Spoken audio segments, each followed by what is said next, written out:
Welcome everybody to our next episode of Keep the Conversation Going. Today I'm joined by certainly one of the nicest people in our sector.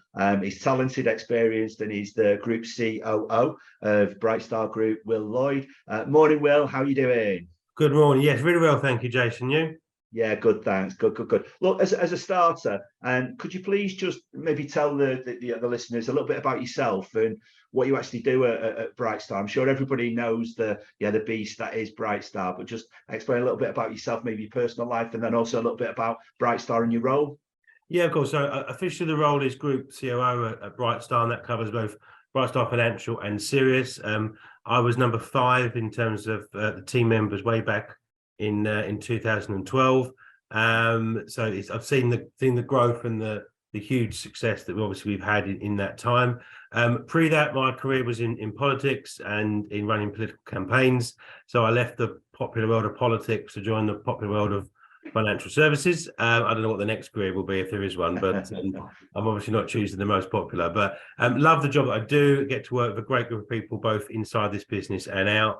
And personally have got a huge involvement in community projects that mean things to me, fundraising endeavours, and enjoying building a new home in Essex with my husband of a couple of years. So life's good, work's good, and hopefully the industry and everything else can keep on being positive. Amazing. And look, the mental health and well-being focus, I know it's really personal to both yourself and the rest of the leadership team at Brightstar. So I suppose the normal question to ask is why did you become a co-founder, and why were you so keen to become a co-founder? But it's almost natural because this mental health and well-being is so important to you as a business and as a leadership group, isn't it? Yeah, 100%, and it's ingrained from the very top. So obviously Rob, first working with the guys to set up and be a co-founder, and Rob has always expressed really publicly and honestly his own challenges in tackling mental health, and it's ingrained in our business. And I think part of wanting to set up the charter way back when, and then when I've got involved in recent years to support Rob, it's been about making sure that culture that we've got and you've got and many other things we've got, we can push out to other companies and just show the benefit and the value of putting time and resource and support into businesses for their staff on tackling mental health issues, because there is a whole array of issues that people face on huge different complex levels. Some find, some instances, some are living it on a daily basis. So setting up the charter was just about making sure that we can work and inspire other businesses as a collective, and as that's grown, to really make sure that we all face up to this issue. It's not a tangible, disability that people can see. It's not a tangible discrimination that people can see, but it's something that is affecting hundreds of thousands of people in our industry every day and every year. Yeah, and look, you're right. I mean, that sharing best practices. I know we've got different, I suppose, different activities that we do, and we've got different cultures within both our businesses. But the moral compass and the values around that health and well-being are certainly a priority for both our companies. But what kind of things? So when I know we've done stuff like coffee roulette, and we try to ensure that people remotely are not left isolated. So we're really proactive with people who still offer hybrid working too. And I mean, when you say about some of your own practices, could you maybe share some of the things with the audience that you've got embedded and you do as maybe a norm and a BAU within Brightstar? Yeah, of course. I mean, I think there's two really big examples that we operate as a business, and both have stemmed from Claire, who heads up our people development, and from Rob. And I think the first part is the openness and the honesty.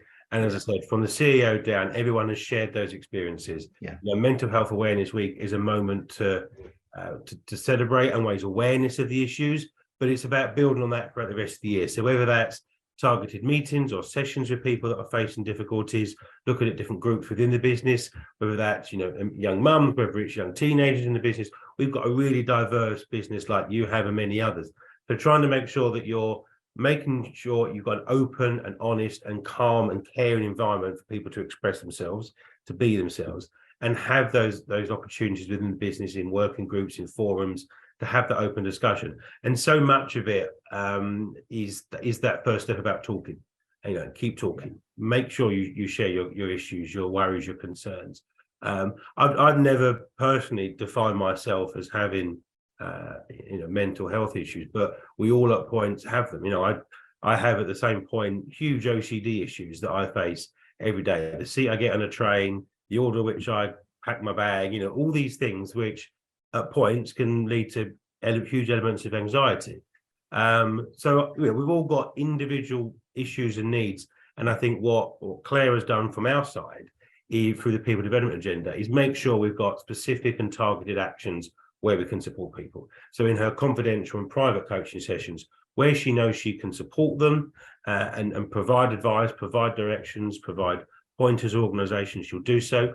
Where she can find colleagues in the business confidentially to buddy up and to work with people to really add value. And that's the thing, the personal plan if people need it, the connections if people need to make them, the openness about having it being a confident conversation starter for people. And that our big change came about when we created our mental health first aiders. It wasn't just members of the management team, but members of teams at every single level, so that someone had someone to go to, either within their same rank or responsibility, or a senior manager, or someone more senior, or someone in another type of the business. So we're quite fortunate to have sort of the two separate brands. And if you weren't quite confident, speak to someone within Brightstar, you could cross over to someone in Sirius.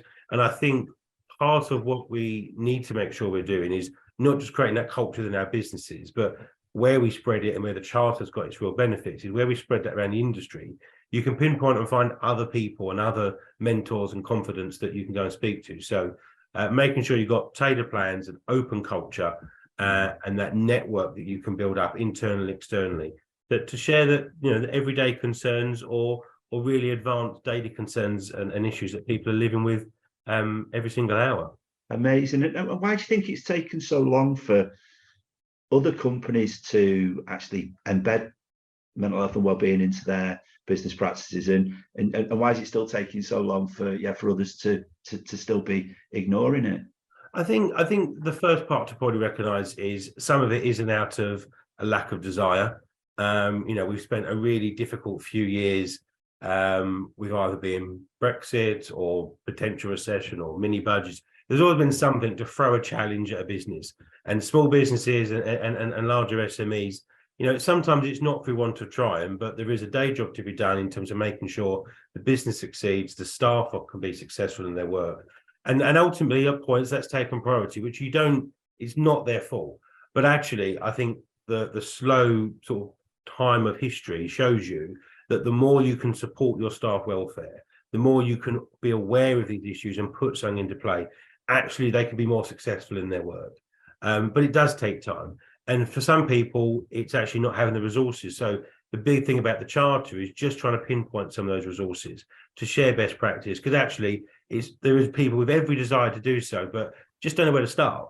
And for us businesses that have had the benefit of growing our teams, and we are successful in terms of our businesses, but can also therefore put the energy into that ESG part of the business that at points falls to the wayside when you're trying to worry about 100 rates being pulled and dropped and amended in a week. So I think that's part one, which is it's not for a lack of desire. I think on the other side of the spectrum, there are obviously some individuals that view mental health that it's not a physical disability, and therefore I don't need to make provision. And it's a backward step to take. I think there's less and less businesses and business leaders taking that approach.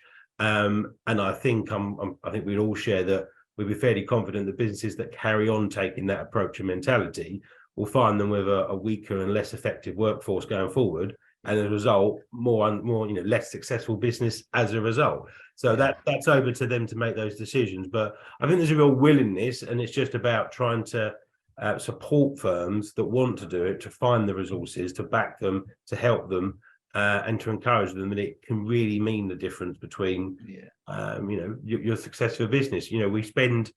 I speak about this a lot, that I spend more time on a weekly basis sat next to my head of compliance or with Rob in meetings or my finance team than at points I do my own husband. And so if you're not happy in work, it's going to affect you. And if you're not happy in your personal life, you will naturally bring that in. Anxieties or stresses or issues that you're facing personally will obviously consume the majority of your day, which is the 9 to 5 in offices or traveling and seeing clients. So it is important you get the balance. And a firm that ignores someone's personal struggles will mean they never support them professionally. Yeah, some really good points there. And again, I think, when we look at we mentioned best practice before, when we look at the resources and the materials and the assets that we try and make available, neither of our companies are trying to profess to be the experts in mental health, but what we are trying to do is just put some of those useful frameworks that have worked for us available totally free for people who become a signatory, just so they can lift and drop aspects of that into their own businesses. And look, becoming a signatory, as we've touched on in the past, all companies are doing, are pledging to have mental health and well-being on their radar. So it's no arduous process that they're signing up to in terms of commitment, but it's just pledging to have it on the radar. And what about working from home? And I mentioned before, we've still got some people hybrid working. How do you think the working from home has affected people's well-being and health? I think the biggest element, we go back to when it first started in March, April 2020, was it came at a point where there was then huge uncertainty in your own personal life about would you become ill because of COVID, and then would my job be survived? And hundreds of thousands of people across the country were having the two things at the same time and connecting it to being at home, connecting it to working at home. So where home was for some people, the safe place to go back to, it was now the place that they were having difficult work meetings, or finding they'd lost their job, or finding out they were on furlough, or finding out the business might not succeed, and we've been fortunate that we didn't have many of those issues that we had to share with staff. But people, I think, generally were connecting, being at home, not being the safe space anymore, the safe haven, but a place where things became really difficult from work because, we're used to, or were used to, you have a bad day at the office, you can leave it at the office and go home. So I think the connotation from when it first started was incredibly negative. We look back when we first looked at coming back into the office at whatever lockdown or period it was in 2020. Now they're all a blur. We were really keen to make sure that from the safety perspective, it was staggered. We had red and blue teams. We had our own test and trace system, trying to make sure we build confidence in the business that is safe, it's secure for people, but that we want to reflect that you're all at different parts of your journey in terms of wanting to get back to the office.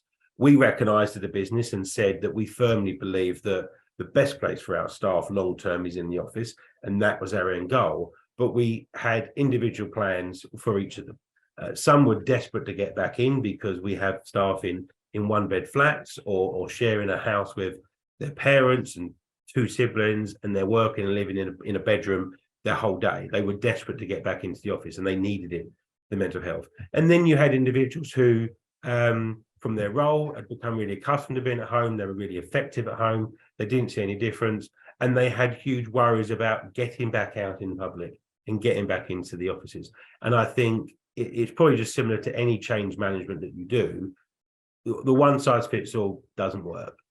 So a personal plan for each of them. So we got to our long-term goal and supported people on the journey to do that. And Claire was instrumental in that, in terms of a clear plan, identifying where they were, if it was phased in and out, it was adjusted times to start and leave, to avoid busy periods of travel, whatever people felt more confident with. And we've sort of taken a similar approach post that, where late starts, early finishes to get people to get home in time to pick up kids, or if you've got nativity plays or sports days to enjoy, or medical appointments where it just makes sense to spend the afternoon at home, to support staff to do that. But we got to the point where all of our staff felt positive about being back in the office because it wasn't a push mentality. We achieved what we felt was right and best for the business, but did so with them being on their own journey to get there. So I think work from home it's different for every individual, and I think therefore it's different for every business. So I don't think it's a success for one business to say we're all remote, or we're all at home, or we've got a hybrid. It's what's best for the individuals, and therefore that's what's been best for the business. It sounds like a brilliant approach, Will, in terms of effective communication and conversation all the way through. So there's a pathway that both the business and the individual has actually got. So it's that engagement that's impressive. The reality was we were all being told in our whole life, stay at home, and then there was this unwinding of having to convince and say to people, no, you can now leave your home and come back to work. So the government messaging early on was really effective because people stayed away, and you're trying to break a really quick change that happened through fear of personal illness and personal frailties. Yeah, it's a good point. And from your experience then, Will, what typically can cause the poor mental health from what you've seen? I think everyone has got a different coping mechanism, and I think people that embrace coping mechanisms for personal strife and are able to separate that maybe from business. I can speak honestly that my professional career I absolutely enjoy, and I'm thriving and I'm loving, but at home it's well documented that I've had my own previous endeavors about coming to terms with being gay, and how that was a struggle for me. And my coping mechanism is to throw myself out and be to be me, to be bold, and to be exactly who I am. And more recently, I've had the struggles of my dad being in the advanced stages of Alzheimer's and dementia. And I think it's about finding your own coping mechanism and how you can make sure that you can separate the two, because there's a huge amounts of positive in my life. And there are some really awful negatives that I'm having to face, but recognizing that both exist, recognizing that one doesn't have to consume the other, and putting in the mechanisms in your personal life and private life compared to your professional work to make sure you find a positive path and that you deal with the situation head on. But I think that's the crucial thing. Everyone's got a different mechanism. I throw myself into fundraising. So my example, I can't cure my dad, but I can raise as much money as possible for the Alzheimer's Society to help cure someone else or to help support someone else. So that's my coping mechanism, because I can positively influence something. Others will find it about volunteering. Others will find it about giving up their career and supporting their family or providing more care. Or everyone will find their own mechanism to deal with the challenges they've got. And then I think it's our duty as a business to work with them, to support them where we can. So where they need a bit more slack in their working day, where they might need a bit more, social support within the office, where they might need that additional coaching, where they might need that additional encouragement on public speaking in an office, because it's not quite their forte. Just remembering that everyone's got that different challenge and they've all got a different coping mechanism, and how do we nurture and support them in that? And how important was conversation and leaning on people you could have some, I suppose, your confidants as part of that coping? Oh, it's absolutely critical. I mean, I'm incredibly fortunate that for forever people's external view of the 6'8" giant that is Rob Jubb has been a huge personal support for me from the moment I started, and has been on both of those journeys, both me coming out as someone that was gay, and then obviously the struggles of my dad. But I'm equally surrounded by a huge talent of people that have been there to support me. Claire from her professional side, Brad, our MD of Brightstar, he was best man at my wedding. We are a real family culture within our business, and having people that you can honestly share your views with and know that they'll give you some hard talk sometimes when you need to be focused, but they'll be the arm around your shoulders. So I think for every level within the business, we're not always aware as management of all the issues that are always going to be happening, because actually some people have found through our mental health first aiders, they found other confidence, and that's great, because there isn't this fear that they can't talk to anyone. There is someone in each business to talk to. And I think it picks up on your earlier point about the charter is not some big convoluted thing that people have to sign up for. It's 6 commitments. It's a pledge that your business is open and willing to embrace the challenges of mental health and to support staff in any way that it can. And actually, that's the first step, but in some ways it's the only step, because make sure that you've got that culture that you want to back and support your staff, and you'll find people within your business put their hand up to say, I want to play my part. I want to do my bit. And it's not just the CEOs or the MDs or the COOs. It's the junior administrators. It's the first-time case managers. It's the ancillary staff in marketing or operations, who all of them can say, oh, I want to help. I want to play my part. I want to be a voice that someone can lean on, and an ear to bend. And do you think at the opposite end of that, there are still some businesses where they are discriminatory and there is stigma still attached to mental health, and maybe the business leaders are not as engaging and as open as you find within Brightstar?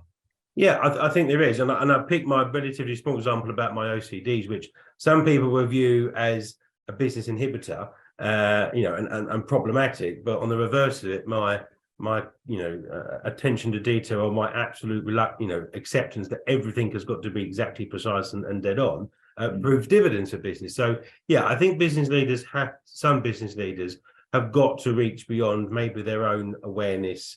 And it might not be their forte. They might not have a great understanding. And I would say a few years ago, having not been a huge mental health sufferer myself, I wasn't fully aware of the challenges, and I'm still not. And I think people just got to be honest that I might not be aware of the challenges. I might not understand all the issues, but what I do want to do is put something in place that can help people. And I think business leaders that struggle, quite rightly, we're not all going to be experts in everything.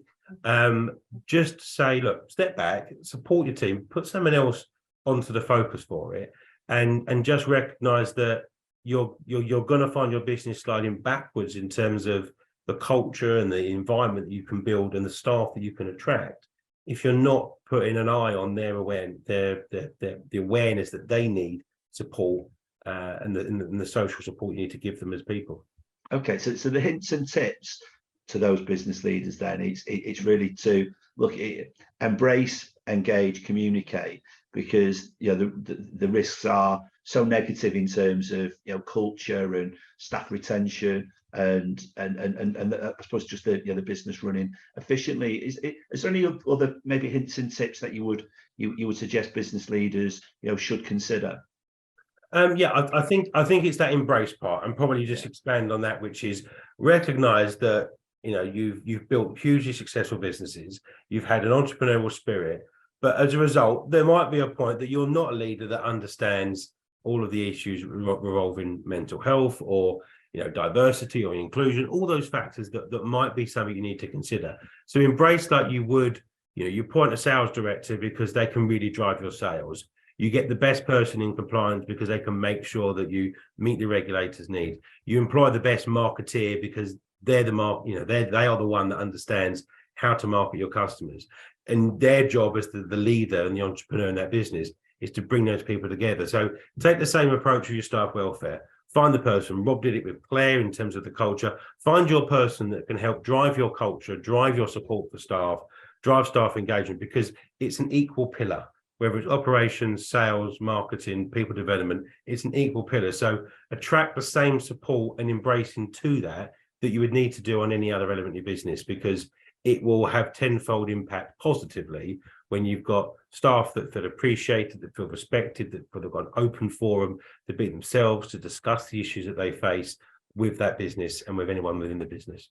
Amazing. Look, that's a little magic dust there in terms of information to be shared. Because look, we know, as we look at Brightstar, great business, great people, great culture, as you've indicated there, and they've been the benchmark for many companies I know in our sector for years. So you do a great job. And just before I summarise, then, Will, is there anything?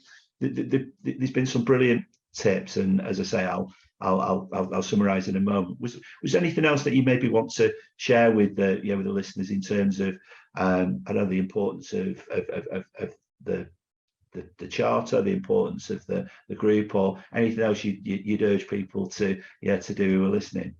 Yeah, look, take a look. You've listened to this webinar and this session today.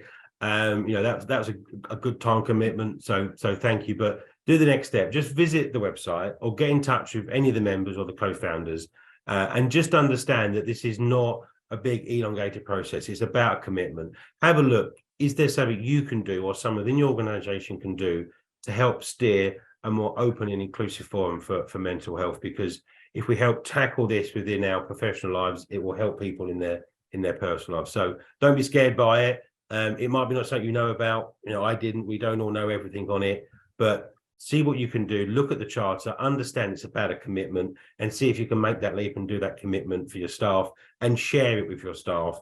Because I think you'll be surprised to see how many people are really supportive and engaged and appreciative of businesses taking that lead.